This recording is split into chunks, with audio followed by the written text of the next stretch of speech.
مرحبا تماشاوانین هجا جمردین جقم عوری هم خیراتن کانال اتومبیلا من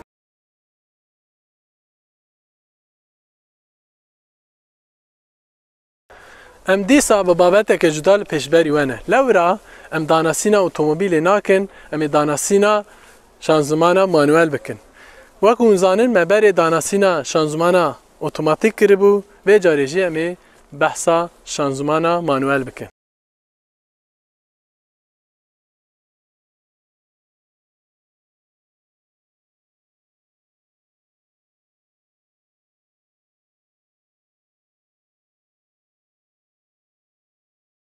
داناسینا اتومبیل ناکن ام داناسینا شانزمانا مانوال بکن وکون زانن مبر داناسینا شانزمان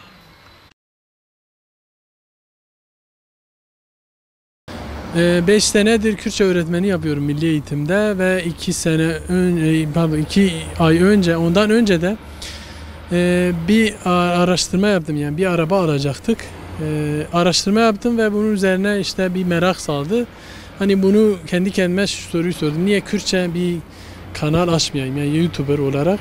Ben de 2 ay önce bir kanal açtım, Otomobilamın isimli kanal açtım ve orada otomobilleri Kürtçe tanıtıyorum. İlgi çok iyi, yani binlerce kişi, 2 ay olmasına rağmen binlerce kişi izliyor ve başlıca amacım Kürtçe arşiv oluşturmak, video arşivi ve literatür oluşturmak. Yani bu bölgede daha çok Kürtler yaşadığı için bir gereksinim olarak duydum, gördüm ve bunu yaptım. Ayrıyeten paylaştığım model ve özelliklerini Kürtçe'ye yazıp Salome Cızravi adlı blogda da yayımlıyorum. Yani ilgi iyi olduğu için biz de kanalı daha da iyi yapmaya çalışacağız. Yani kanaleki otomobilan ve kurdivenek mak YouTuber u danasina vanekim.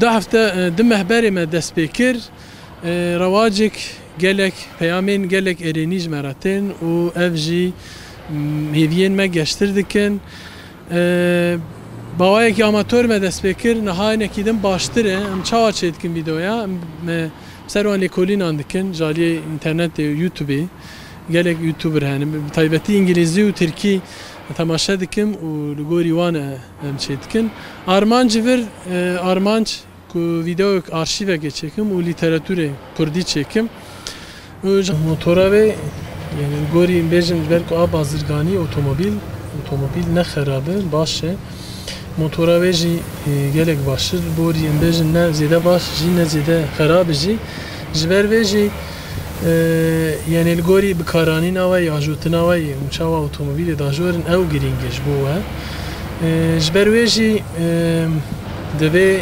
hertem ev muayene ve baş bakın o li baş binaran ko bo ko motora otomobila ve xerane be